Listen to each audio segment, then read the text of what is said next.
Awesome. Well, Max, thank you so much for finally joining me. We've been playing phone tag for literally months, actually, maybe even a year, but I'm so stoked to have you on here. Yeah, stoked to be here, man. I know it's been it's been hard to get the scheduling down, but now we're finally here. I'm honored to be here, man. Stoked to talk to you. Yeah, there's so many things that I wanted to talk about. There's parallels in both of our lives of our interests that we have, but one thing that has stuck out to me a lot about things I've read about you, or also just talking to you while I get tattooed, is this idea of like holding on to tradition. And it stuck out to me because this social media age of tattooing seems very interesting to me. I became exposed to tattoos around, 15, 16. It was kind of like older friends of mine that I thought were cool had tattoos, and I always wanted to like emulate them. And it was way before social media even existed. So how do you maintain tradition in the art of tattoo at the same time that it spreads at the rate that it does now? It's hard, the floodgates have definitely been opened. So it's traditions. One of those things in tattooing that I hold dear is I went through a formal apprenticeship, and I did it how I perceived to be the right way. Now, in my early years, I definitely can admit that I looked down on people for not going the route that I did, and not that it wasn't like an elitist standpoint. It was just that that was the only way that I saw how you could get into tattooing, especially because social Via media. apprenticeship. Exactly. Finding, someone that you admired or looked up to, or even just a shop that you kind of vibed with, or you liked the people there, or you liked, the style of tattooing that they did. And you just hung around until they kind of said, like, you want to hang out more and clean up and make it official. And it's weird because it's never even really official. You just kind of like do what you're told and hang out until they say, like, yeah, you're with us. But social media has definitely changed that because when I started getting tattoos, even kind of like how you said, you had older friends. I was, into punk and stuff like that, and Yep. skating, and all my friends had, outlines that they got in county and stuff like that. And it was like, that looks cool. So you just had to walk into a shop and, you know, ask for a tattoo or look at the portfolios, and you got what you got. And not in the sense of it was bad that way, but it's just kind of like that was the community was so tight knit that the only way you would see work from other people, other shops, other states, other countries, even were tattoo conventions. So it was still a Right. very personal art. And I still feel like it is personal, like one to one, you have conversations while you're getting tattooed, you're there for a while. But nowadays, you can look up a tattooer on Instagram, and they don't necessarily have to have been in a shop. They could just have a studio. It's still a sterile place, it's still a sterile environment, and you can learn a lot from looking at a style that you saw online. People can pick it up. And I feel like if you do something long enough, unless you're completely not meant to do it, you get decent at Right. it. That was So, like growing oh, up, go ahead. my dad built houses, and I always think about like the builder track. Like you have to learn how to build a house from someone that knows carpentry, because Yeah, there's like inherent things that you pick up by practicing over and over and over and over again. And when my dad learned how to do carpentry, YouTube didn't exist. But I would imagine it's got to be like you're on a job site and some guy comes up and he's like, "Cool, let's frame walls." And you're like, "Well, where do you learn how to frame?" Like I watched some videos on YouTube how to frame. I understand angles and geometry, and we can do it. There's something that's just missing there. 100%. You don't get it's kind of it's hard to put it into words what you miss out on when you decide to teach yourself how to do something. Someone who's done it for that long, like, I apprenticed for Mark Mahoney. He's one of the most, I could say, famous tattooers. Probably he's pioneered fine line black and gray tattooing, which now is like, you know you could walk around and see a million people style now. But when I started working at Shamrock back in 2012, No, 2010 is when I started working there. There was still no Instagram. So that shop was famous by word of mouth, you know, made that empire just by word of mouth. And Right. someone who's tattooed for so many years and so many people and just been so many places, you pick up on little things that, like you said, you can't just watch a YouTube video and be like, oh, now I know how to do single needle tattooing. It's like there's so much trial and error. And even here, like construction, you can't really do trial and error too much, because then your reputation is there.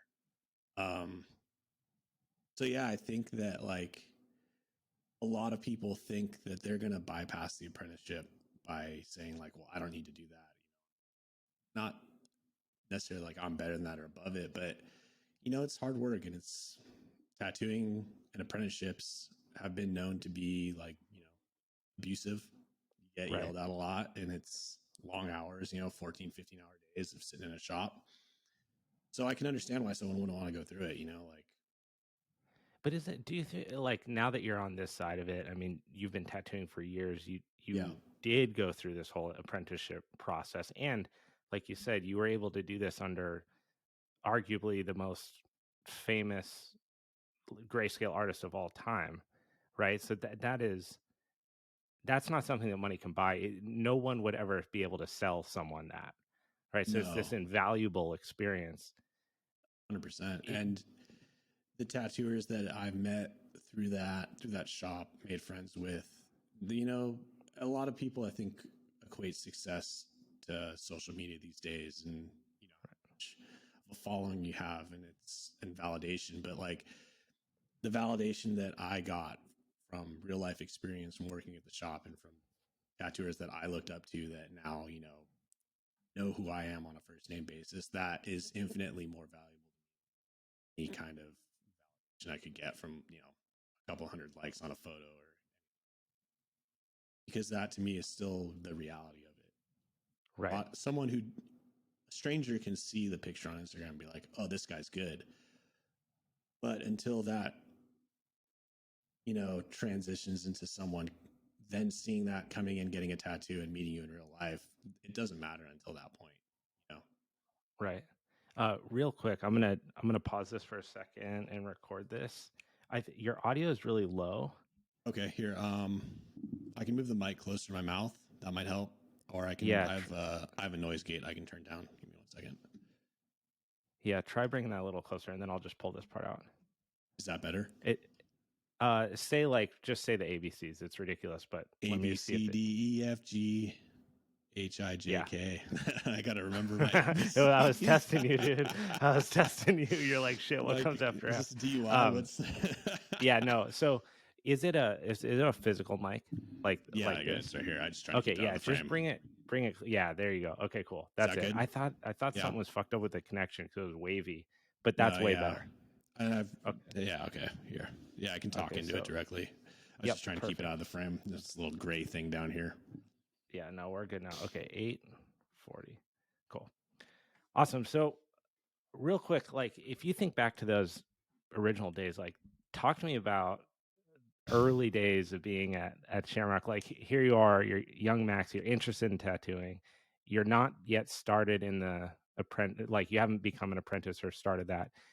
I can just imagine that's got to be like a very like teenage angst filled situation. It reminds me of, when I was a kid and you're in your like little skate crew and you Yeah. just loiter the skate shop Oh endlessly. yeah. And the older guys that work there, they're like, all right, cool, do a kickflip. I'll give you like a sticker. They're always trying to kind of shoo you away. But that's where the skate videos were being played. That's where all the cool gear was. It was like I was obsessed with being there and almost, I mean, admittedly, you're trying to like be cool to these dudes that you look up to who like rip at the park.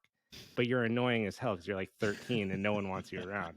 So like, It's 100% like that. I mean, it's just you got to have some sort of way to weed out quitters. You know what I mean? It can't be yeah, as easy as like you walk in and be like, "Oh, you look cool enough. Like, come hang out with us." Like you got to make it tough to the point. Like, if someone's going to quit from being it made a little difficult at first, yeah, in the first couple months, then they're not going to last for the longevity of tattooing. You know, you get into tattooing to do it for the rest of your life.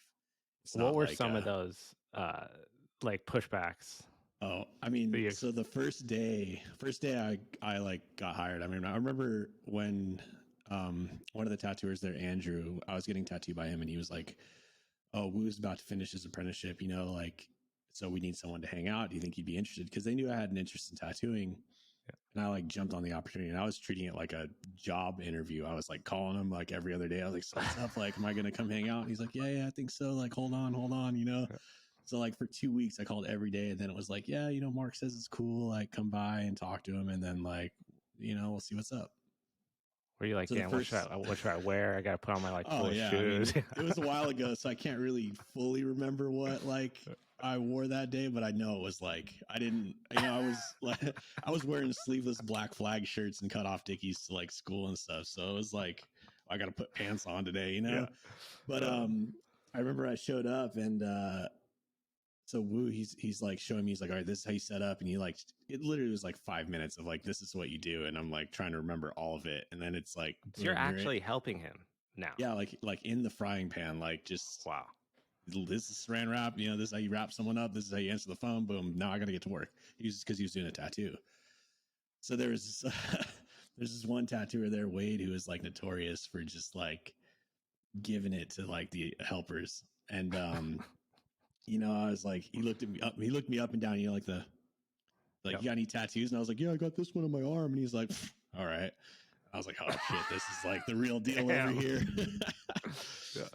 But you know, like, yeah, that day, and then, you know, one of the other tattooers, he sends me to the store, and I remember because I just turned 21. He's like, his client, he's like, go get me a bottle of Belvedere. And I was like, okay. I go to the liquor store and I'm like, what's Belvedere? Like, I was so like, you know, I just turned 21. I was like, I don't know brands of vodka then. So Right. I'm just like, I tell that to the guy, and I come back and I'm like, well, like I'm doing it. Like I'm going to get booze and cigarettes. I'm like, I'm in. And then yeah, you know, it's like there's days where you think you're doing it, and then there's days where like you there's like dust on a speck of dust on something, and you get chewed out. You know, so it's yeah, you just gotta one of those things that like you said, you know, you hang out at the skate shop, everyone's giving you a hard time, making you run to the store. Everyone always asks what an apprenticeship like, and it's really just saying yes, just being there and Yeah. saying yes, just being accountable. And I think one of the things too, because I've had a hard time actually just retaining helpers at shops these days, and I think Yeah.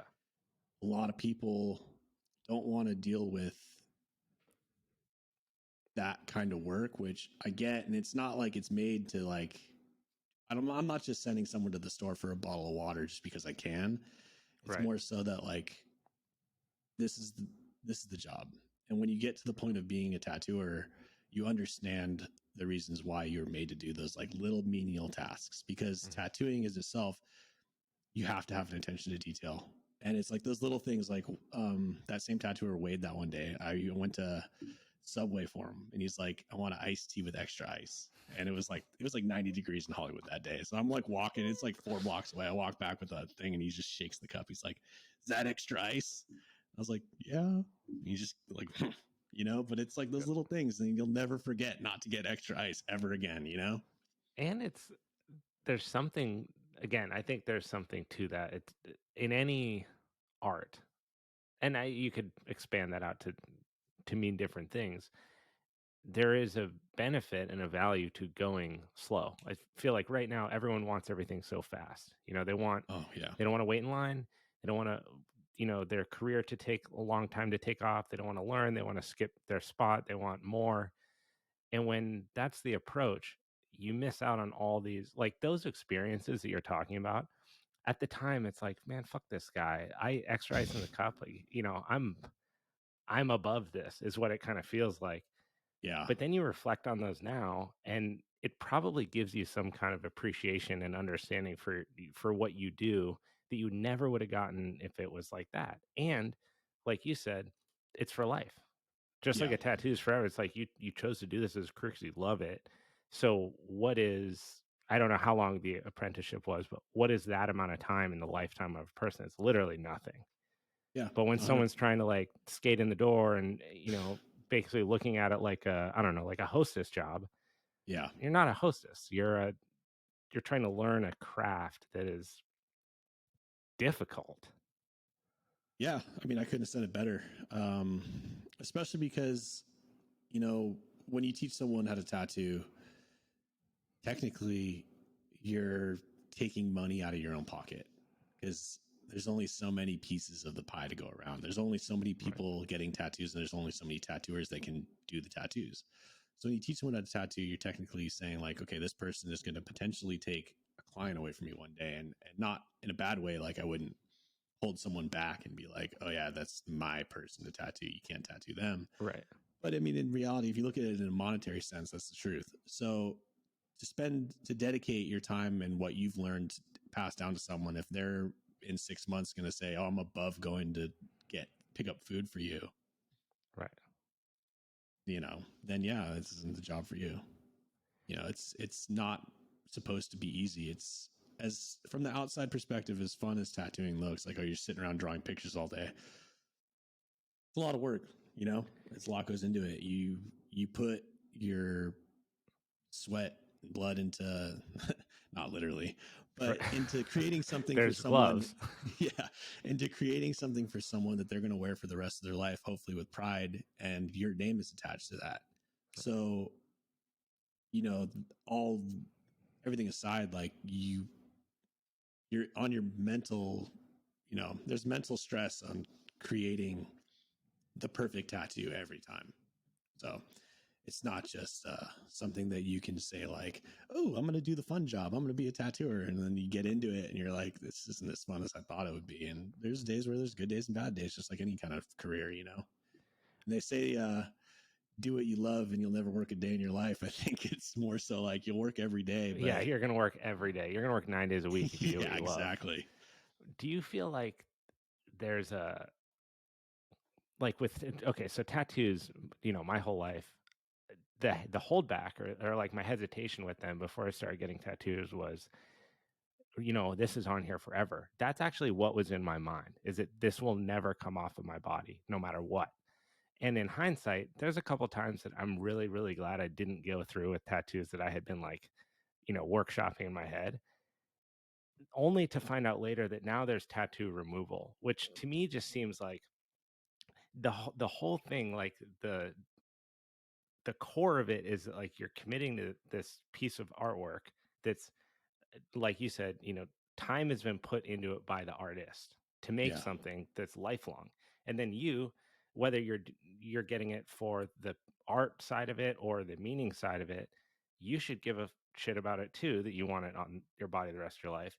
And now there's just this, oh, well, it can be a henna tattoo. Like, how does that change the industry? How does that change the way that you approach art?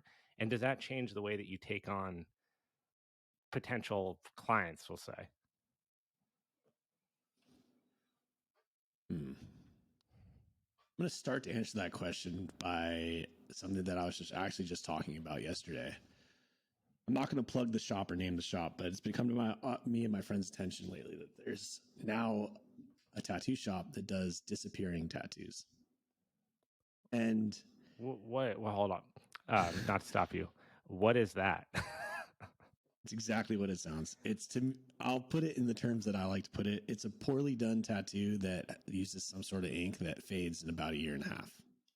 So it's So, actually applied and done as a real tattoo with a yes, gun. with It it, yeah, just doesn't tattoo last. machine, and then yeah, it fades. So I know someone who's got one, and their reason for it was they weren't sure if they wanted a big tattoo on a visible area. And that answers part of your question. To me, Right. Yeah. my whole idea of getting tattooed is yes, it's permanent. Like if you're gonna put something on your neck or your hand, you better be sure that that's what you want or where you want to put it. Right. When I was taught tattooing, one of the guys that helped me out a lot in my career, Rick Walters, he did his first tattoo in like 1950. Like he's been around. Wow. My friend Louis put it to me like, Rick has forgotten more about tattooing in his lifetime than I'll ever know. Wow. That's well put. It's a great quote. But when people would walk in, because he would do walk-ins at Shamrock every Monday, if they wanted something on their hand or their neck and they weren't covered in tattoos, he wouldn't do it.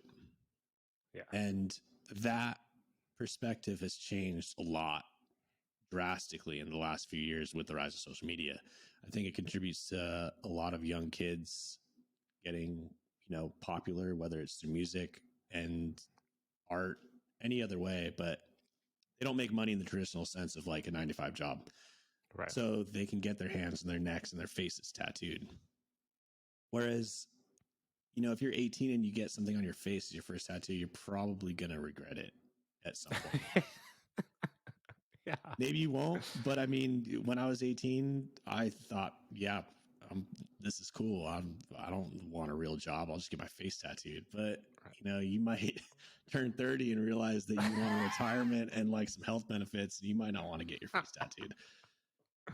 Yeah. So I think going to the tattoo removal question, like traditional removal with a laser, it's not fun. It's painful. I've had it done before. Yeah.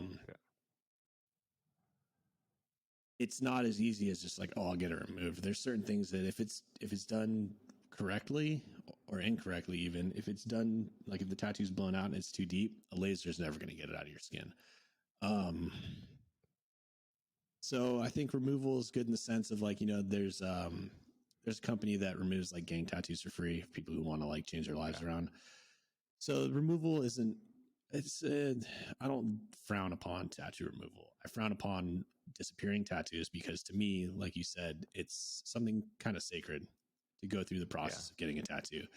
I don't understand going through all that, I mean, it's painful. It's Right. not like the most painful thing in the world, but it's not fun. It's not a walk in the park.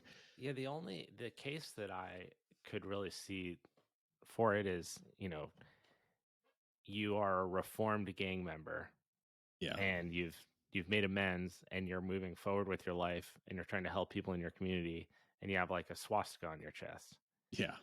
Yeah. And you're Like like, that's got to go. And people, I feel like in society you should have the opportunity to right your wrongs and move forward. And so that's the only place where like as as horrible as that is, and you want these people to permanently be identifiable by their decisions, there are instances where people cross over and kind of get their life together and then have really impactful lives with helping other people, and it allows them to do that. But 100%. And I think even still on the other side of that coin, they might, if it's not like on their face, they might keep it as a reminder, yeah, to true. like to not go back to a life like that. So in that sense, that's why I think the option for removal is great. But someone might want to keep the tattoos are always a reminder of a point in time. You can Yeah. look down at it, and even if it doesn't have like meaning, you can be like, oh yeah, that was then, this is now. That's one thing that I've always loved about him is sometimes even I'll look at something on my body and I'm like, I just kind of laugh. And I'm like, oh, that was, I was 24. That's like what comes to Yeah. my head. It's like, oh, that's what 24 is being like. And it's fun to be reminded of that. It was funny. You were talking about people not wanting like a big tattoo, which I think Yeah. you've probably, if there's a broken record, that's probably the one that you hear is that people come in and they're like, hey, can you do this? But can you do it the size of a penny on my, Yeah.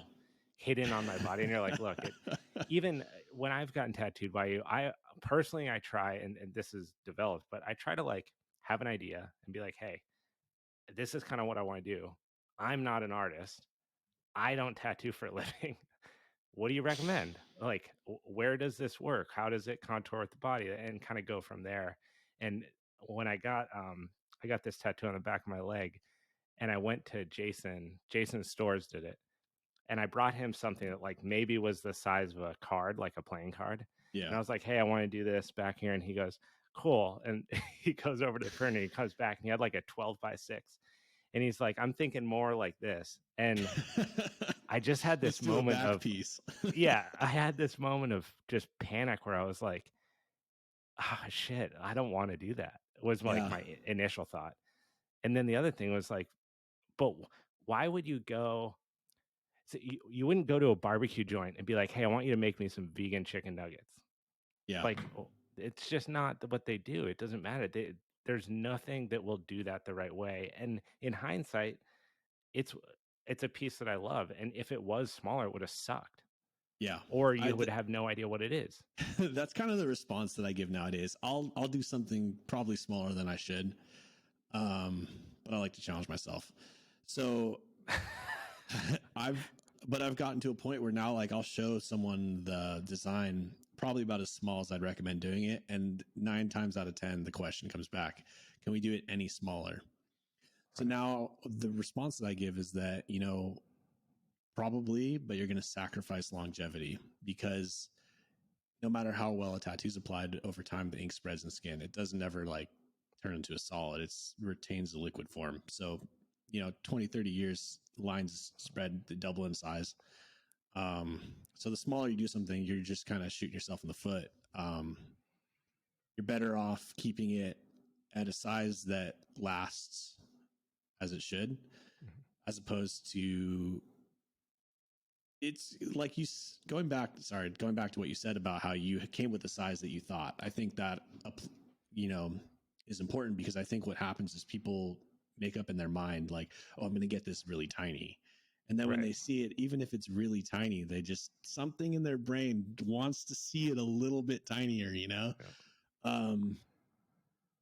So I tell them it's not going to be a small enough difference to be visibly smaller. All it's going to do is sacrifice the quality of the tattoo. Right. If you think to your career now as a tattoo artist, how has the demographics of the people coming in to get tattoos changed? Because you've been tattooing now for over 10 years. No, it'll be 9 years in actually.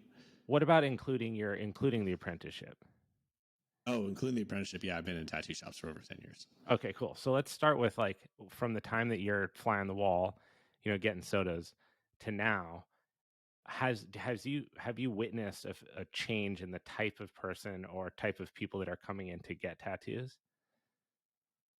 Not necessarily, because at Shamrock, Mark's whole slogan was where the elite and the underworld meet. So it was a unique place to be, because one day you would have a shop full of bikers, and then the next day would be a shop full of cholos, and then the next day would be David Beckham walks in, or sometimes even on the same night. So it was kind of the full spectrum of clients, and I've kind of seen it. I mean, it's changed in the sense of, I think more people are getting tattooed because it's socially acceptable, Is that good or bad? I mean, for the money, it's good. Right. The more people getting tattooed, the better. But I think that there is a certain demographic of people that get tattoos because it's trendy. Because it definitely is nowadays. I think you're more unique not having any tattoos than being tattooed now. I'd actually be curious if there's a study on that. The percentage of people that don't have tattoos. But I mean, I've always seen, like, you'll have someone bring in their grandparent, and that's happened for as long as I've been in tattoo shops, so it's like full spectrum ages, of all different types. Everyone's getting tattooed, which is a good thing. I think tattoos are for everyone. I think that,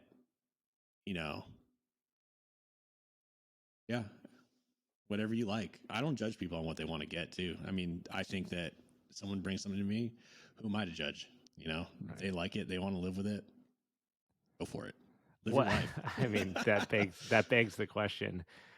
What's the most strange request that you've actually gone through with? Or maybe you don't want to say that because you don't want to blast the person, but it's funny. I get this question a lot. And to be honest, I can't really think of something that's been that, like, out of out of this world that I'm just like, yeah, that's the one. Oh wow. People gotta know though, right? Like when you walk in a shop and the only thing I can think of, my good friend when I was growing up, his brother was a tattoo artist at a local shop in Colorado, and some guy came in one time and he was trying to get like a Hell's Angel tattoo, and my friend's buddy was like, "Dude, get the hell out of here. Absolutely not. Like that we won't even I don't even want you Yeah. in here right now." And the guy was he was, I so and so up at blah blah blah. They said it was cool and they recommended. I mean, the guy was like really pushing it, and he Yeah. was like, "Not touching that with a 50-foot pole, dude. Get out of here." And I had never, I had never been exposed or heard anything like that. And then he was telling me just like the inner workings of gang affiliated tattoo work of any kind is Yeah. just an absolute no, unless you Get literally that want guy to get killed. killed, right? Yeah. Yeah. So that's real. Um, I've seen that happen once actually. This guy came in and he wanted an 18th Street tattoo on his chest. And it was like he had no tattoos. And we wouldn't do it. And he kept insisting that like his wife's brother or something said it was cool. And we were just like, dude, you got to get out of here. No, I and mean, you're 100% opening yourself up to like real problems in those instances, yeah, right? yeah. Because if they're going And to get to be, affiliated, they do it yeah, like you'd with have people already. someone would do it. That's, yeah. You wouldn't just go to a shop and be like, I made it. I'm in the gang. But yeah. But one of the, I don't know, one of the funniest, I don't know how to put this. I guess it goes back to going back to my first night in the shop, um, no idea, like really etiquette on like, or protocol of like the process of someone walks in the shop, tells me what they want. And I go tell the artist. This guy comes in and he's like, so I'm like, hey man, how you doing? What do you want to get tattooed? He's like, yeah, like, I don't know what, yeah, maybe like something like an eagle. And I was like, and I think he was French, or he had like a heavy accent. So I couldn't, it was like, Must have been French. so there was a language barrier, but he was like an eagle or something. And I was like, okay, well, I looked, there's some big bookshelf and I'm like, looking, I'm like, I guess I'll show him an eagle book. So I show him this book on eagles and I, let him look through it. 10, 15 minutes goes by and I come back and I'm like, hey man, did you like find something you might want to get tattooed? And at this point, he's looking at the walls, all the flash on the walls. And he points to this pink and blue butterfly. And I was like, oh, cool, man. Where did you want to get it? And he points to his lower back and he's like, right here. Like And tramp stamp. yeah. And like, like I said, this is my first night at the shop. So I'm like, am I being pranked? Like, this guy wants a pink and blue butterfly, like by his butt crack. And so I go, but so I was like, okay, I've kept a straight face. It's like I was very polite and professional. And I was like, I go tell the tattooer, I'm like, hey, this guy wants to get this butterfly like on his lower back. And he's like, for real? And I'm like, yeah. And he's like, okay. And so you get the pattern, they put it on. This guy's sitting there, and we had this like board that had like I don't know how to describe it, but you could sit in a chair. You put this board on it, it would hook on the back, and you could sit at like a 45-degree angle. Yeah. So you could for like, patients. yeah, for clients. For clients. So you could kind of be leaned back, but like stable. Yeah. But this guy was straddling it, so his lower back was like out. So he's sitting in this chair, getting his pink and blue butterfly, and just like smiling at everyone. He was the happiest he could be. And he kept asking, he's like, it's nice. He's like, it's nice, no? And I was like, it's really nice. Super nice, man. And it was nice. Now, if he had said, is it like tough? I'd say maybe you want to get like a skull or something, but Right. he liked the butterfly and it came out good. And but that's like, I'll never forget that story because it's like, you never know what someone wants to get tattooed and you just got to be ready for anything. And it's it's art. Yeah. At the end of the day, like whether it's out of a flash book or whether someone is creating it, it is artwork. It's just 100%. rad because you get to wear the art on your body. And what would that be called even? But this is like a very ancient thing. I mean, for thousands of years, thousands and thousands of years, different tribes and groups and people all over the world have been getting body art, permanent forms of body art, right? So, did Yeah. this originate in Japan? Start in Japan? Tattooing's been done all over the world, Oh right? yeah. I mean, I Tons of different couldn't. pockets for ages. Yeah, I couldn't tell you the exact date, but there is a caveman. Like Um, one? there's a famous one that is like the oldest recorded preserved tattooed skin. Um, Wow. like I said, off the top of my head, I couldn't tell you the exact like dates and ages Yeah. and all that, but or where he was found. Yeah, it's marking your body is ancient. Um, I think almost every culture historically could have some sort of what's the word, like my train of thought just left the station without me. No, we're good. Evidence. That's the word I Yeah. was looking for. Nice. Like evidence of Snatched out of tattooing. thin air. Yeah. Yeah. Evidence of tattooing in its history. So I think and it's always kind of been like a subculture, you know, it's always kind of been on the fringe. But even not I mean, actually not necessarily. In England or like Europe, you know, sailors would go on their expeditions and get tattooed wherever they, you know, would go, they'd get tattooed. A lot of the time I think in like Polynesia, because they would you know, that's one of, again, ancient cultures, tattooing. And so is But that it where was the brought whole like back. Well, it was sailor brought back style to, started? yeah, pretty much. Yeah. That's where the term came from.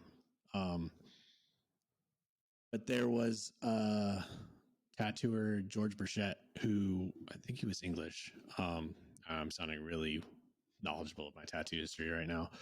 But Bear with us, audience. yeah, he would tattoo like noble, no, like nobility, and they would Damn. get his little designs. And this is, you know, way back in the day. So it wasn't all just for outlaws and sailors, you know.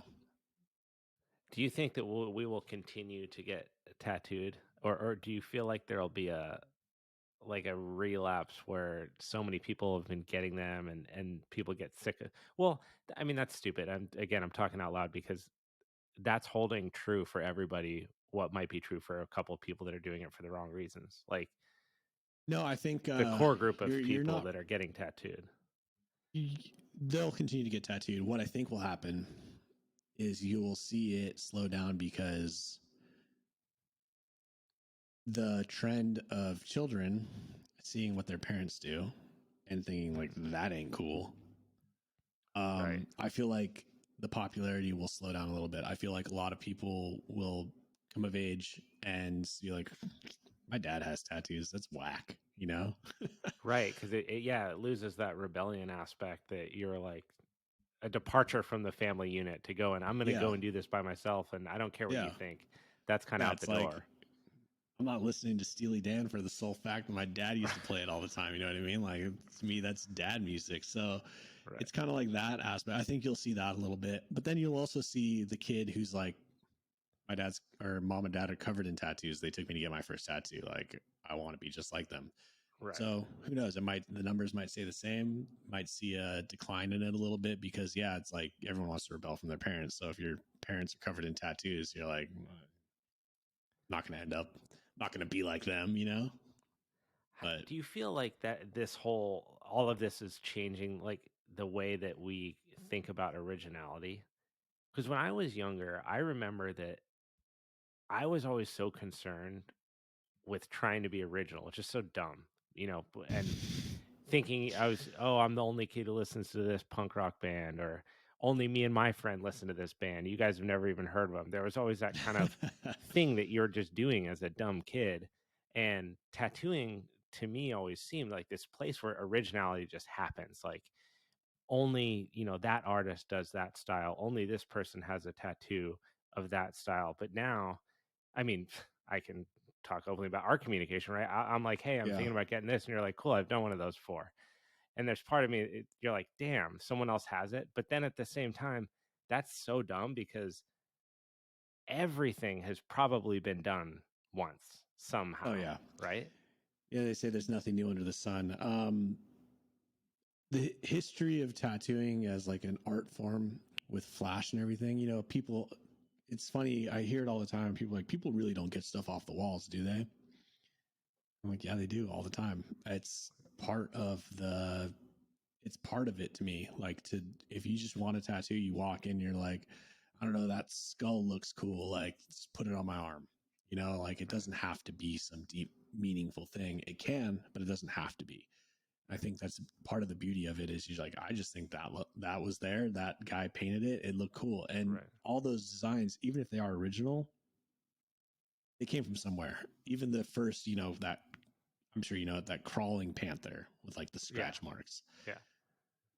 The first tattooer to draw that found that picture, that illustration in like a men's magazine and just like redrew it crudely and was like, Yeah. threw it on his sheet and put it on the wall and people started getting it. It's like it all came from somewhere and it all has a history and it all has an origin. And I think that when people try to be too creative, especially with tattoos, everyone always like has to make it unique. I think you can kind of shoot yourself in the foot a little bit and get in the way of a good idea. Because sometimes if you try to throw too many ideas into one, you lose all of it. So, Well, dude, that happened with me and you because I came in to get the tipped hat basically, oh yeah. and you're like, dude, don't do it like that. Like Well, it's it's just gonna funny look that you weird. bring It's up gonna that look tattoo weird. because I was going to bring it up because you said like, and people, when you came to me and you're like, oh, I've done that before. But like when I posted that tattoo, I had people email me the picture and be like, I want something like this. And in my head, I'm like, it's almost so unique that there's no other way to do it. So I'm just like, you got to think of something else. Like, I can't redo that tattoo on you. Right. And But the way that was another example where I was like, I want this size over here, and I want it like this with this hand. And you're like, the hand makes no sense. If you have a free floating hand, it's just gonna look like the strangest thing. And in the the moment, severed I was hand. like, right, but in the moment, my reaction is like, dude, it's my body. That's kind of what you think of when you're the client going to get a Oh yeah, tattoo. 100%. But the reality is I haven't done a million tattoos. So I haven't seen how bad it can actually look. And thank God I listened to you because then it turns out great. Yeah. I mean, there's definitely a give and a take, right? Like, that's kind of why I design with the client there because it is your body. And at Right. the end of the day, like, I can tell you all the things that I think are going to work. But if someone really wants what they want and it's going to make them happy, like you took my advice and it worked out great. That could go wrong in the sense of like if I give too much advice, the person like Right. listens to me and then they go home and they're like, man, I really wanted it on my other arm. Yeah. Then it's on me because I talked them into it. So I try to I walk a fine line of like, I'll give my advice and then I'll let the client kind of still decide what they want to do with their tattoo. To not, I won't let them drive the car, but I'll definitely steer them in the right Right. direction. That it's funny what you said about the flash tattoos because my understanding of flash tattoos when I was younger was that those are kind of lame. Those are what you get when you don't know what you want, right? And so I would hear, y- you know, people would say like, "Oh, well, just don't get something out of the book," or weird Yeah, things like that. You come to realize that there's nothing more central to tattooing than flash tattoos. yeah, And then on top of that, it's not like they were pulled out of thin air. The artists yeah, made them. yeah, So you drew them yourself, your style. It's almost the best expression of what the person does. yeah, or wants to do. I mean, you have to think too that there's so much technology now that wasn't available even 10 years ago. I mean, when I first started working at Shamrock, we had a laptop and that was new. And Right. it barely had Photoshop. So like before that, if someone wanted lettering, we were either custom drawing, cursive, or if it was like a certain font, like we had like 50 font books, like we would take the letters one by one and photocopy them and like draw a Stencil. straight line on paper and like Yeah. cut and paste like the word together. took forever. And nowadays you can just type it up on a computer and print it out and like warp it, arc it, anything. And even like the fact that people can find a photo of something that they might kind of want, like inspiration, you know, with like Pinterest, Instagram, anything. There's so much information available that back then all you had was walking into the shop and seeing what was on the wall. You didn't really come in and be like, oh, I want a tattoo like this tattoo, but I want it like this way. Like you just saw what they could draw, because all you had was paper. You couldn't, 30 years ago you couldn't print something out off the internet. Is that a net positive or a net negative for the art of tattooing, do you think? I think it's positive because having an iPad has streamlined the process so much for me that, if there was something in a tattoo that was like, oh yeah, I really like this, but like, can we just take this one part out? Like now that I can draw it in layers and it's like, I can just remove it, erase it, redraw it real quick instead of having to like redraw the whole thing. Save me hours of time, It's got to be kind of thousands cool of when hours. I'm sure obviously your eyes would be better for this than most, but it's got to be kind of cool when you see a tattoo that you know is from a different era. Yeah, oh yeah. I was like going back. I was fortunate enough to work with so many like tattooers that were part of history that Mm-hmm. I've seen flash from, you know, guys that other tattooers like covet, and I've like seen like the original like drawing, and I'm like, wow, this is crazy. To touch Wow. something that's been that like rare is pretty unique. Or to see like tattoos on someone that was done by well actually me. I have two tattoos from this guy Mike Brown, he's passed, but one of my first years at the shop, he was in town, and he's a legendary black and gray tattooer, tons of history around him. I'm really lucky to have tattoos from him. There's like Yeah. no one my age that has tattoos from Mike Brown. And Just because you happen to be like at the shop while he was yeah, there and it while he was there. kind of happenstance. Yeah. And my friend Wu was like, you should get tattooed by Mike Brown. And I'm like, me, like a dumb kid. I'm like, okay. Like, I don't know. Right. I don't know anything. But like looking back, I'm like, wow, like it's pretty cool that tattoos can be passed down as history in that sense. Like, when someone passes away, there's no more tattoos being done by him, obviously, but like Right. to have one and have it live on through me and have his legacy in that sense live on through me, like I can show people. It's just cool because you have to think, like, if you use like the most famous example, like Sailor Jerry, like how many Sailor Jerry tattoos are still floating around on people? Right.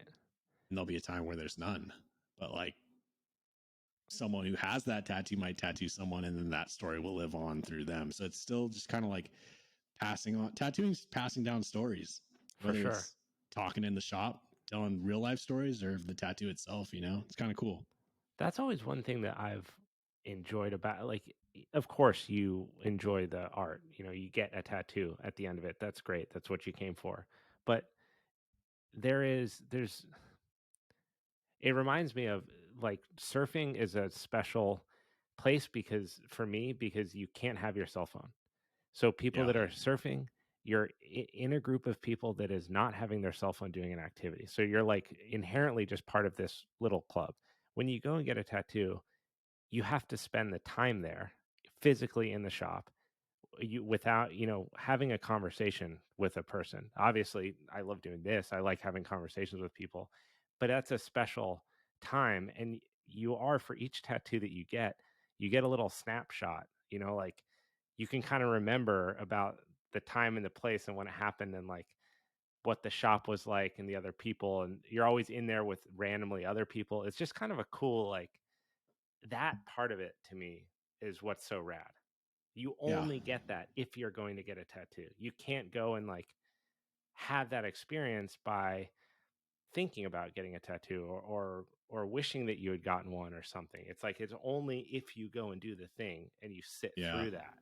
Plus the pain element of it is really cathartic. It's weird to sit there with another person while you're in like little bits of agony, just kind of hashing it like, ah, yeah, yeah. whatever, And and how talking you about cope with it? bullshit. Yeah, yeah. It's true. I mean, it is a unique like meeting point, like the things that combine to make a tattoo shop special, you know, and Yeah. it starts with like the music, the smell of the green soap, and like noises and the people talking, and like you can hear a conversation over there and you'd be like, oh, I finished that show last night, you know, like what'd you think of this episode, you know? And it's just kind of like, I feel like we lose that a lot these days, like you said, going Yeah. back to the cell phone thing, you know, like it is rare to have like a face-to-face conversation with someone, and tattooing is one of those things where you do have to be kind of in the moment. Yeah, you can get away with looking at your phone, and like I try to take my phone out of my pocket when I'm doing a tattoo, because even if I Right. get a text, it's like my brain automatically goes like, what who's talking to me, what is that, you know? Right. So going back to another sub, well, not back to, but another subject, like I feel like jujitsu is one of those things too. You can't go to I'm jujitsu, so glad that you did the transition, because I was trying to figure out how I was going to finagle this. I was like, what's the right right? segue? So But I well mean, done. Well done. being present, Yeah. you know, like I tell people, it's one of those things where you could have just like, you know, broken up with your girlfriend, or you know, anything, even a happy moment, you could just like gotten a job promotion. You go to jiu-jitsu, someone's trying to choke you, you're thinking about nothing else about Yeah. how to do it except jiu-jitsu. It's And it's a phenomenal activity for so many. yeah, I mean, it's scalable to any kind of person size, skill level, strength, whatever. But there's a lot of just the endless amounts of lessons that yeah, you get when you stay consistent. I mean, the parallels in apprenticeship and jujitsu is an apprenticeship, right? It's a 15-year it is apprenticeship where 100%. You know, even the patience aspect, you know, you go into it and you think it's going to be like, oh, I want to get them, I'm just need yep, promotions, and you're not just going to get it because you think you're good. You're not, you know, right, it's going to, even like white to blue belt, it took me, now not consistently, right, but over 10 years, yeah. you know. And that But how was, you cool know, is that? Like going back to what you were talking about with the apprenticeship and like people, it kind of weeds people out. Like yeah, jujitsu is very good at this because the majority of the time, how do people start? They're gung ho. I'm gonna whoop some people's ass. This isn't yeah, that hard. Or like me, I was like, whatever. I'm just gonna find out what this is about. I went in there. I just got my shit handed to me by a guy half my size for like 20 minutes, yeah, and just walked out of there with, it was a pivotal point literally in my life where I didn't understand who I thought I was anymore, yeah, and I was like, I got to figure out whatever that is, and that hooked me. Whereas a lot of people, they can't handle that humbling, so they get humbled hard, and they're like, well, this isn't for me, that fuck that guy, or they get all aggro about it. yeah. But I only mean, in the yeah, it's, staying and the consistency, it becomes this special thing where you're really learning. It's so much more than the self-defense. it is. It truly is. And I think the self defense aspect of it is great because it's so practical. But Mhm. the journey it takes to get, it sounds so cliche, but like just the experience of jujitsu, it's constantly being present, and every moment, whether like you said, like you know, you think like you just got beat up for 3 months straight and you're like, what am I even doing? Like, I'm not good at this. But then like Right.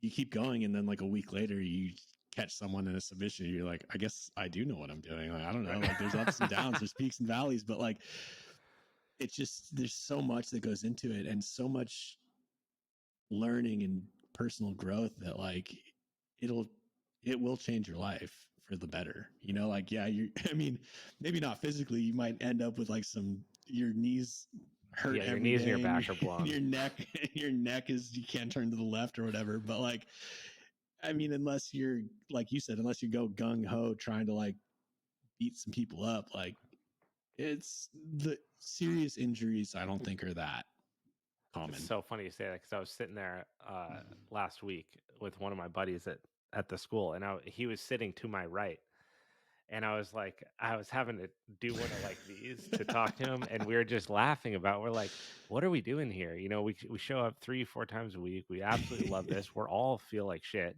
That. Yeah. I mean, push the timeline out 15 years. Your body's not stoked. Jiu-jitsu is not good for your posture or for your No, joints or anything, right? no. It's great for your mind. It's good for the self-defense aspects, and like for me mentally, I can't not have that in my life. I was but saying, it's I funny how slept in yesterday and I was destructive. bummed all day. So wait, how did you so it's been you said 10 years. So you basically started jujitsu when you started tattooing. Yep, that's a good point because it's honestly what made me take breaks was my career. And not putting I'm not passing the buck or putting blame. It was also me just being Right. lazy. But Fair. I started jiu-jitsu in 2008.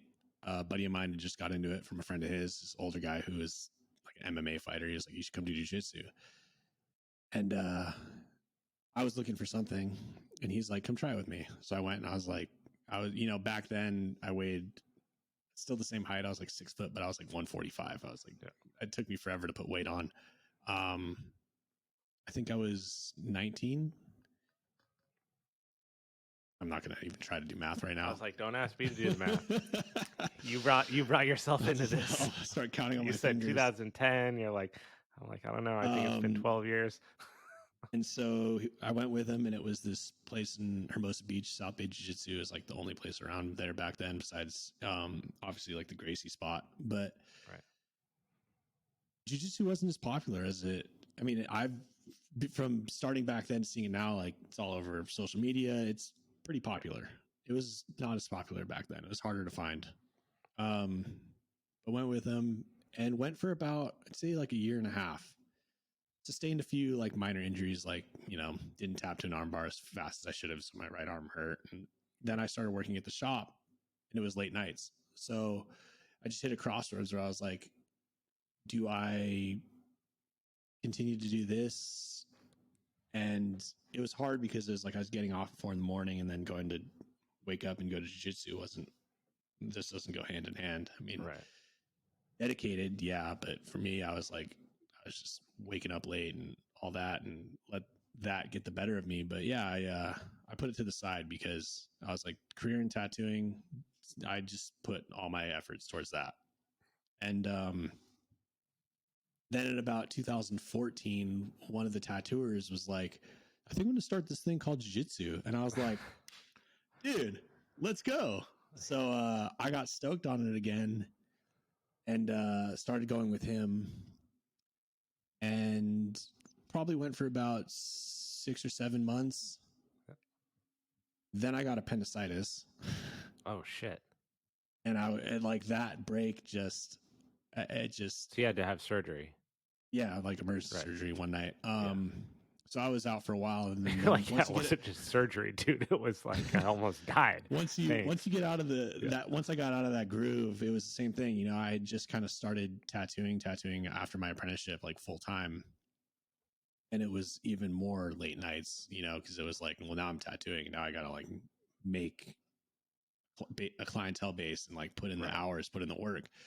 So I was still getting off 4 a.m, and the schedules just didn't work out. So I took another step back, and then that same friend, it's funny because I talked about how like, it's not all about getting a belt and all that, but I mean, it does matter to people. It is a good feeling. Yeah. So my friend who had started back then, I saw him get promoted and I was like, I can't let him outdo me over here, So it just lit a fire under me. And I've been training probably for at least 4 days a week since June now. Oh, dude, I'm so hyped on that. That's so good to hear. Because I remember when I was there last, you were getting back into it, I think, but it wasn't like solid in. And then I saw just on social media, like you getting your blue belt thing, and it was so much hype. Like I was so stoked on the video, but also the video itself was so great. Because I think didn't your girlfriend surprise you too, or something? Or you surprised her? No, yeah, I surprised her because I just been telling her, like confessing my not frustrations, but like, just like talking about like, like it's just good. Like I said, good days and bad days. And she was like, "Oh, I'm sure you're close." Like I was like, "All right, whatever." Like I just kind of like had put it in my mind that like when it happens, it happens. I'd like I'll admit I was focused on it. I was training a lot for that goal, and not that like I was like now like, oh, I made it. Like let's take another 8 years off. Right. I'm still training consistently, so it was like I want to get to that point just to like prove to myself that I can get there and continue to grow after that. And it was funny because she had randomly had a dream that I got my blue belt, but didn't tell me that. So I knew she'd been known like me talking about it. And that day I got promoted. I was like, I didn't even take my gi off. I got my truck, my belt still tied from the professor, you know? And I was like, I just drove home and I walked in the door and I mean, you saw the video. She ran out screaming, and she told me, she's like, I had a dream last night that you got it. I didn't want to say anything. I didn't want to jinx you. And I was like, here we are. So it was a real moment for sure. Yeah, I love the shared excitement there. Yeah, she's super. I'm stoked that she's like supportive of me, which I mean, that should be a given, right? But it's a time commitment, you know, and having the dogs and everything. It's one of those things that truly makes me happy, and I'm stoked that she can see that and supports me 110%, you know? So it's great. Dude, I share that 100%. I like my fiance, Lauren. If every time I wanted to go to training, it was like a battle or a question or you're never this or Yeah. it would create so much tension or animosity or like whatever. And she's just so on board. I think if you asked her, it's probably because she knows how important it is to my like mental well-being. That if I don't have that outlet, because even if you're technical, like it's a very physical output.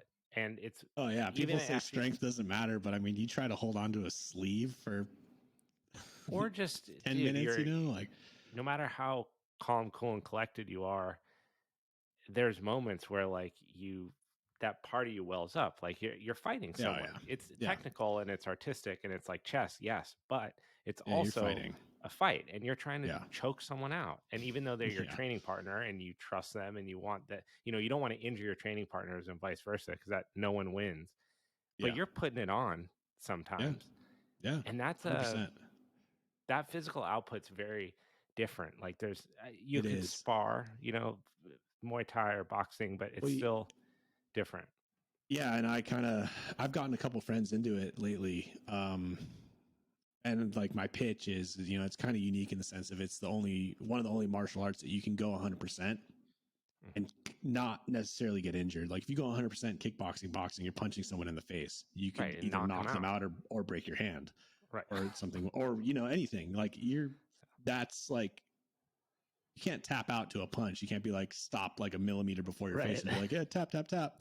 But with jiu-jitsu, it's like, yeah, you could potentially break someone's arm, put them to sleep, you know, tear their knee apart, but there's a good chance that they're going to tap, and you respect the tap. And that's like, you put a lot of trust into someone when you fight them in jiu-jitsu, because you're kind of putting your life in their hands, or they're putting their life in your hands. But yeah, you can go 100% with knowing you have that safety net of me, like you got me. Yeah. Dude, it was really interesting through the pandemic. So I was training up at Macon in Santa Monica. That's where I started. And I started at Doom on like a Groupon, and then was training out of Macon in Santa Monica. And they closed for the pandemic. Then we ended up moving down to San Diego. And then I found Gracie Carlsbad was kind of like in the gray a little bit, you know, like through the end of the pandemic, there were like 10 of us that went every single week. I feel like Orange County though had they weren't as locked down as as LA was. LA was a lot stricter. So the business was able to, they closed down initially, but then they were able to stay open, and it was kind of like an honor system, you know. Everyone in there was like, we were all kind of the same 10 people each week. But what was really cool for me through the chaos of like the pandemic and just the identity politics of everything is that jiu-jitsu is a unique environment where when you like step on the mat, you just ditch all that stuff. Everything. It doesn't matter who you are, where you're from, what you think, what your like political views are, what your personal views are. It strips that down. There's like not that many other experiences that I go through that is like that stripped down, and you're just there to like just do the thing and shut the fuck up, you know. Yeah, it's true. I mean, no, it's true though. It's there's so many training partners that like I couldn't even tell you what they do for work, It's or great. anything. Not that Yeah. I don't care. It's just Right. that when we're there, we talk about jiu-jitsu, Yeah. and it's just that's all it's about. And yeah, like all that's out the door. Like it could be you could spar with a hairdresser, and then the next Yep. guy's a cop, and then the next person is an actor, and then you have no idea who necessarily walks in that door. But that's kind of the cool thing about it too, is that like same with tattooing in the sense like it's for everyone. Yeah. I mean, I feel like everyone should at least take a jiu-jitsu class in their life, and I think there's I agree. there's very few things that could stop you from doing it, like physically. But yeah, I think that, I mean, I've seen 90-year-olds do jiu-jitsu. We had a guy 76, I think it was 76, get his black belt last year, and I was like tripping out. It was so cool because Yeah. they do each belt promotion has a like a Shark Tank round. So if it's like if you're going from white to blue, you have to do a 10-minute round. If you go from blue to purple, it's 15 minutes, and it's like everyone in all at once. So Yeah. you're basically it's like can you survive? It's just Yeah. survival round. There's no fighting back. Yeah. And he had to do a 20-minute round. So he did 20-minute round, 76 years old. That's impressive. Everyone was very, we all want to see him succeed kind of thing. Yeah. But it's just rad. I was no like, one's trying to heel hook him. right. But Yeah. it was like, wow, dude, that is so cool that this Yeah. guy's out here doing that. And you really do see that. You see whole age ranges. And then you see what's even more cool is like the dude who comes in is kind of like tail between his legs or her legs. And you see them develop out of that shell a little bit as they Yeah. train more and more and build their confidence. Some Yeah. of them turn into absolute monsters. I know. And it is, I think that's one of the hardest things is walking in that door, because even dude, if I miss class for like a week, say I'm like traveling or whatever, I come back and I'm like, oh man, what did I miss? Like everyone's gonna like, you almost like obviously you don't forget it, but it feels like it's just out of your brain, and you're like, Yeah. man, it's how do I get back into it? And you just go, and then you're like, oh, I mean, it's just like riding a bike, But I think that's one of the most intimidating things is just walking into that door and stepping on the mat, because you feel like everyone there is gonna just. It's like no one's gonna try to. I mean, you might find a gym where there's a bunch of dudes who are trying to whip your ass and like, that's right, get out of here, But for the most part, in my experience, jiu-jitsu is a very welcoming community, and I mean, in any community, there's assholes, but I feel like, yeah, it's just a lot. I think if from an outside perspective, you feel like you're walking into like the UFC or something, and it's not that. It's everyone there. You're there It's to like learn. tattoo shops. Yeah. If you're a client, it's kind of like before you go into that world, it seems very much like you're not supposed to be a part of it. Yeah. And that you're going to be, everyone in there is going to be a badass, hard ass. And then you go in and people are like really stoked that you're in the shop and Yeah. they want to work with you to like bring your whatever it is you want to get tattooed to life. And you don't Yeah. know that unless you just open the door. Yeah, it's true. And very true. you got tell me about the day that you actually got it. It was at Undefeated, right? Yeah. So the acronym is UACTP. I think it's Undefeated Action Capabilities Training Program. And they got like a gym there, I think. Yeah, so it's like a full gym. It's close to downtown on Beverly. It's full gym, and then there's a few black belts that teach there. I mainly take class from Isaac, and the cool thing about what I really am stoked about is that he's still competing, like all the time, and wildly decorated. He's like no joke. I mean, he's won multiple major stops. I think he just won a gold at the LA Open, and then I'm sure I don't know what tournament's next for him, but it's cool that like to equate it to even what I do with tattooing. It's like I've taken jiu-jitsu from guys who are OG, but they're OG in the sense of like their game isn't going to change, and you can still learn a lot from that, but it's cool to have someone who's hungry to compete and is still, evolving and growing and Right. applying that to students. Because to me with tattooing, it's like, yeah, you can learn something, get good at it, but like it's there's always someone coming for your spot, and you have to evolve and, with the times. And I think that's a good thing, is that to have that open mindset of like this is, I mean, I'm a traditionalist in the sense of like, I like going back to the tattooing thing,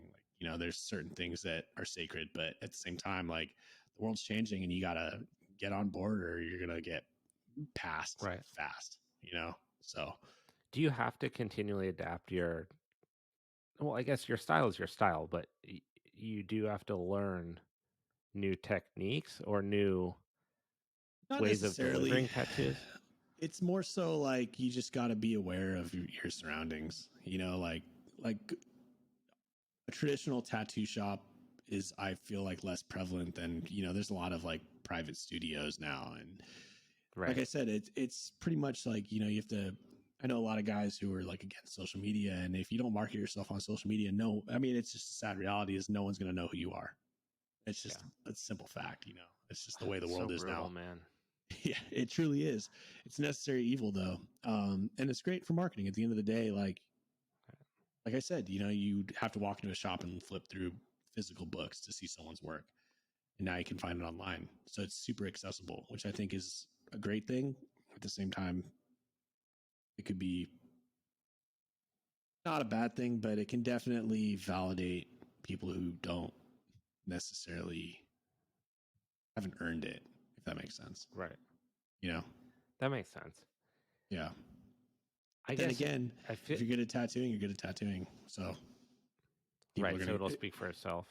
yeah, I mean, people are gonna get a tattoo from someone if it looks good online and it's not good in person, it won't stand the test of time. But if you're a good tattooer and you came about it however you came about it, you're still a good tattooer. You can't take that away from someone. I used to get targeted for that, like learn how to tattoo. Like the Like schools. it's like a master class, like how to become a tattoo. I was like, I mean, what? it's just a Did hustle. people click Everyone's trying to make a people buck. click that? Probably. There's a market for it. I mean, if there wasn't a market for it, it wouldn't exist, right? I know Right. that Oregon, like to be a tattooer in Oregon, you have to like go to a tattoo school. Like it's like a state thing Interesting. now. You have to like get accredited through the state. Whereas like here, all you have to do to be licensed is pass a bloodborne pathogens test. But that doesn't mean you're good at tattooing. It just means you know how to wash your hands. You're not going to get So, people sick, right? exactly. But wait. But I mean, it's an important factor of it. But at the same time, yeah, it doesn't necessarily mean you're good at tattooing. Right. But And your people will work will speak for discover that. itself.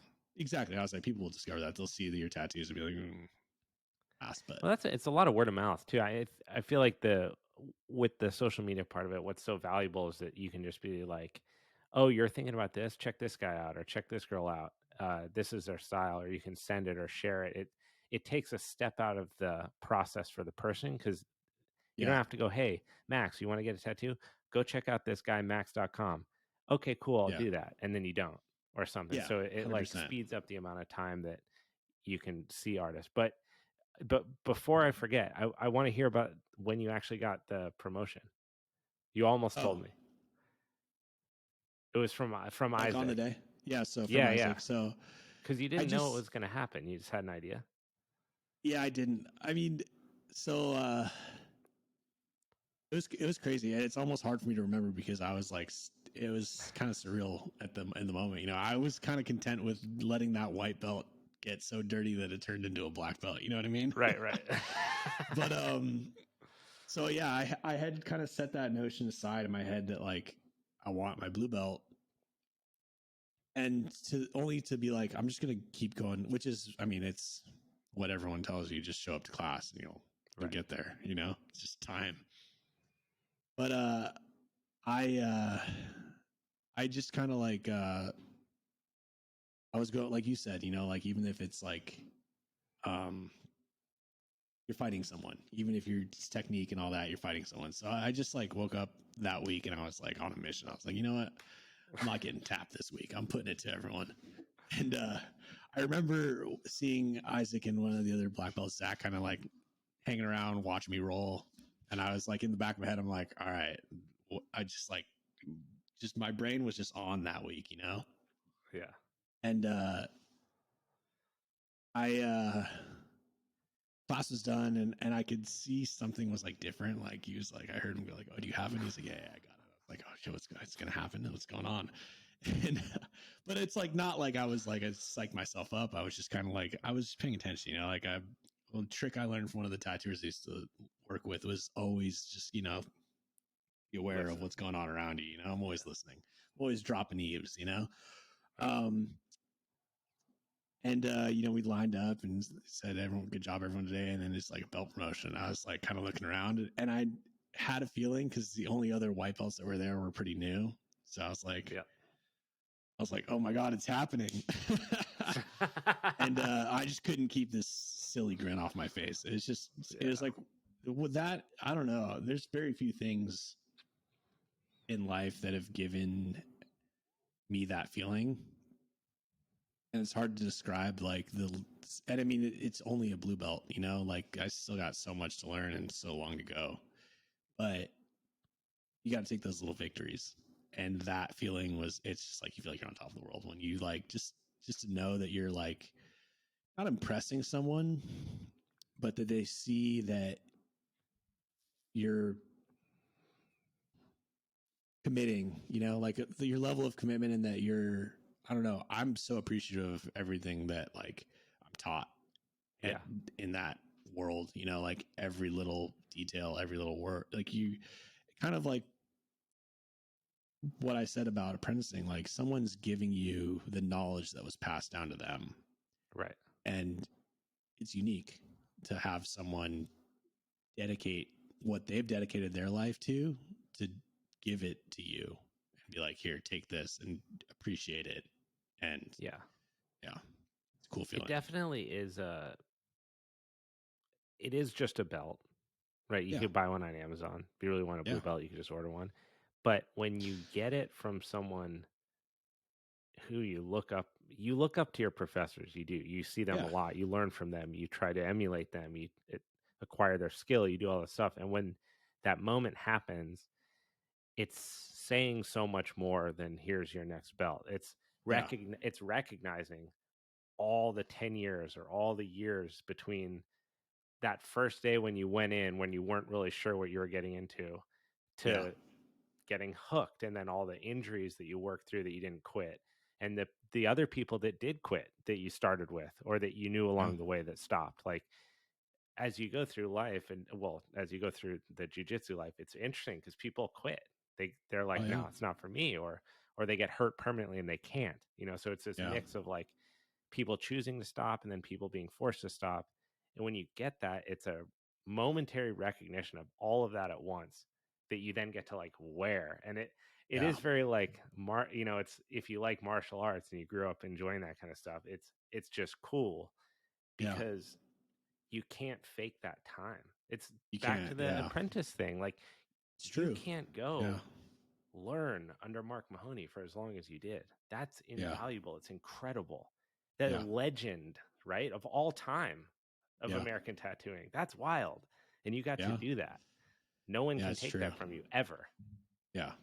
And like you said, like the belt, yeah, you could buy one, but you're gonna get found out real quick, you know? And it's the kind of Yep. the cool thing about it, it's like, the first day I had that blue belt, I got tapped out by a white belt, and I was like, Right. what am I doing? Like, well, I don't deserve this belt, but it's like, I can't take, if my professor thought I was ready, then like, I'll prove to him that I'm ready, but it's just those things. It's like part of it, like Mark gave me the blessing and green light to tattoo. It's like, he knew when I was ready, so it's like, you might doubt yourself every step of the way, but like, you yeah, like no one can take away the time that you put into something, and it's like if it represents time, then that's that's all that Well, matters. maybe we'll close on this because this is a good full circle moment and it parallels the jiu-jitsu promotion well. What was that moment like when Mark kind of gave you your blue belt for tattooing? Like, how does that happen? So I had can't remember the exact amount of years. It was a little bit longer than most my apprenticeship because I was still in school. I went to college. I went to Cal State Long Beach for I got a degree in fine art. Mark didn't want me to quit school, so I graduated, started working at the shop more because I was only there a couple days a week, and then when I graduated, I was there like 4 or 5 days a week. Um, so after about a year of that, see, I'd say like 2013, one day, like there's like a point where it leads up to it. Mark's like, oh yeah, like here's like check out these machines, like think about like what kind of like if you want to get a tattoo machine soon, you know, like I'm like, oh, okay, cool, like that's the first step, and then it's like Freddie would show me a little bit setting up his machines, how to set them up. So there's like little steps you take where you're like, okay, I feel it coming, like I'm learning more about instead of just like draw me this pattern, you know, it's more like about actually setting up for a tattoo. And so then one day Mark was just like, yeah, like I think you'd be ready to do a tattoo here soon. And I was like, okay. And then I was like, when? And then it was like another couple of weeks, and then it was just like the next day is like, why don't you do a tattoo on Cody, one of the shop helpers? I was like, tomorrow? He's like, yeah, tomorrow works. I was like, I didn't sleep at all that night before because it's like, having Mark Mahoney and Rick Walters over my shoulder while I'm doing this tattoo. I mean, I was like, Oh my like just god, I like, can only imagine, dude. Can only imagine. and it's funny looking back because it's like, it's so nerve wracking, but the tattoo came out cool. I'm still proud of it being my first tattoo. That nervousness doesn't go away for a long time. It takes a lot of years for you to be like, okay, this is the same as it was. I don't know. Do you know the quote, like whatever it is about how many hours it takes to master something? It's like Oh, 10,000 like the hours, something like that. 10,000 hours, yeah. Yeah. It takes about 10,000 hours of making mistakes on people for you to realize that you're comfortable tattooing. And I don't mean like mistakes like you got a No, no. squiggly line in the middle of something, but like Right. there's little things that you work out in your head when you're doing something like, oh, maybe next time I'll do this way and just like that. So it's like it takes time to get it right. But yeah, that feeling of like the first tattoo was insane because like it's an adrenaline rush for sure. Your hand is shaking, you got someone telling you how to do it that you look up to. You're like, I don't want to let you down right now. And then you're going to send me back to the store to get you a Right. bottle of water, like I'm trying to graduate here. It's like you said, it's like that 20-minute round, it's like a 2-hour round of like being beat up. And you're like, I oh bet you man, were all how's this going to sore and look? just like sweaty and like Oh, like I just was sitting in the done. chair all wrong. I could my knees were like frozen. Like I got up and I was like in a like catatonic state of like I can't physically move right now, like just pouring sweat, just like, oh my god, I'm messing this whole thing up. At the end of the day, the tattoo came out pretty good for like someone's first tattoo. So I would show it That's off and so be like, yeah, I cool. did that one. Yeah, and then from And then there it I was it, just right? in a way, from there it was still like I could tattoo friends. That lasted about like 6 months. It was free tattoos on friends. So it's like, who wants to get Yeah. tattooed on it was like on Mondays. I was still like helping out the other days. So it wasn't like you fully just get thrown into like, now you're a tattooer. It was like, okay, you can do some tattoos on people, but you're still here. You're still, if I need you to do something, you're still doing it, which Right. is fine. Cause it's still like, you got to have humility in that job. You can't just be like, you got to have confidence, but you still have to have humility. You can't just be like, Right. oh no, I did a tattoo, I'm the shit. And it's like, no, you're gonna trip over yourself. There's no way you can just be thrown into that and think you've made It's it. hard to describe too to someone that might not be familiar with tattooing or Los Angeles, but to be at Mark Mahoney's shop on Sunset Boulevard, knowing just how many different people and Yeah, like just the people that have walked through those doors over time, eh, it's a one of a kind, one of a 100%. kind. Yeah, So and it's it's like not like you're doing this at like Joe's tattoo shop, behind the pizza store in like Nebraska. I mean, this is the eyes that you're talking about that are over your shoulder looking down. Yeah.